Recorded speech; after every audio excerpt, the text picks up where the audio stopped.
রাধে রাধে বন্ধুরা, মিঠি ভ্যান্সের আরো একটি নতুন ব্লগে আপনাদের স্বাগত জানাচ্ছি। আজকে চলছে হচ্ছে বিয়ের শপিং। সামনে যেহেতু রয়েছে বিয়ে, তো সেই কারণেই কিন্তু ঝটপট করে বিয়ের শপিংগুলো করে ফেলেছিলাম। তো সবার প্রথমে গিয়েছিলাম হচ্ছে কেনাকাটা করতে, তাই আগে তো পেট পুজো করে নিতে হবে। বার্গার কিংয়ে গিয়ে 2টো বার্গার অর্ডার দেওয়া হয়েছিল, আর এরপরে ঝটপট করে আপনাদের সাথে শেয়ার করছি কি কি বিয়ের শপিং করা হয়েছিল। এটা হচ্ছে শেরওয়ানি, যে হাজবেন্ড রয়েছে তার সাথে ছিল হচ্ছে তা আমাদের দুজনের জুতো, বেনারসি শাড়ি, চূড়ার সেট, তার সাথে ব্যাগ, সঙ্গে রয়েছে মাথার মুকুট, শেরওয়ানি। তো কেমন লাগছে কম্বিনেশনগুলো অবশ্যই কমেন্ট করে জানাতে কিন্তু ভুলবেন না। আমার যেহেতু মেরুন কালার, না লালও বলা যেতে পারে, কালারটা খুব সুন্দর, লাল না মেরুন আমি নিজেও একটু কনফিউজড রয়েছি। তো যাই হোক, তার সাথে কিন্তু এই হোয়াইটের কম্বিনেশনটা কিন্তু আমার বেস্ট মনে হয়েছিল। আর যেহেতু আমি হিল জুতো পছন্দ করি, তাই মনে হলো এটাই কিন্তু এটার সাথে মানানসই হবে। আর তার সাথে ব্যাগটাও কিন্তু একদম জমজমাট মানানসই হয়ে গিয়েছে। আর আজকে গিয়েছিলাম শাখা আর পলা বাঁধানো দেখতে। তো শাখা পলা বাঁধানোতে যাওয়ার সময় দেখা গেল যে প্রচুর ডিজাইন দেখতে পেলাম, যেগুলো কিন্তু অসাধারণ সুন্দর ছিল। নাম কিন্তু জানি না, এক একটার এক এক রকম নাম ছিল। প্রথমে একদম সরু একটা ডিজাইন হাতে পরে দেখে নিলাম এটা কেমন লাগছে।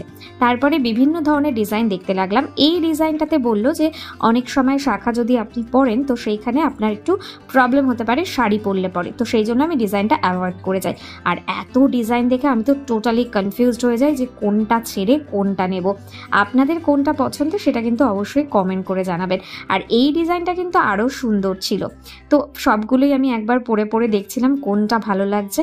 তো সবার শেষে আপনাদের সাথে শেয়ার করব যে আমি অ্যাকচুয়ালি কোন ডিজাইনটা নিয়েছি আর কোনটা আমার হাতে মানানসই লাগছিল। সবগুলোই একটুখানি সাইজে বড় ছিল, তা যাই হোক আমি একটু বড় দেখেই নিয়েছি। তো চলুন ঝটপট করে এবার আপনাদের সাথে শেয়ার করলাম ঠিক এই শাখা আর পলার ডিজাইনটাই কিন্তু আমি নিয়ে এসেছি। আপনাদের কেমন লাগলো অবশ্যই কমেন্ট করে জানাতে কিন্তু ভুলবেন না।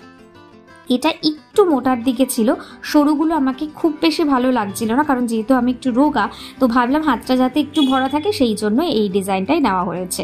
আর এটা কিন্তু পুরো সম্পূর্ণ যে ড্রেসগুলো ছিল তার সাথে সুন্দর করে ঝটপট করে সাজিয়ে দেখলাম যে কেমন লাগছে।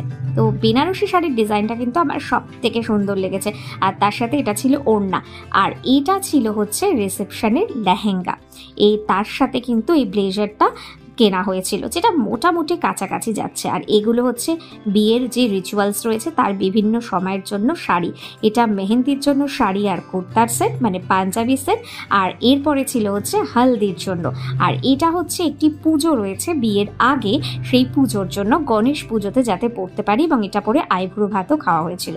আর এই যে শেরওয়ানি আর ব্লেজার দোকানে ট্রায়াল দিচ্ছিল, আর এরপরে হচ্ছে আমাদের প্যাকিং শুরু করার পালা। কারণ আমাদের বিয়েটা হয়েছিল এমপিতে যেহেতু আমার শ্বশুর মশাই থাকেন, তো সেখানেই বিয়েটা হয়েছিল।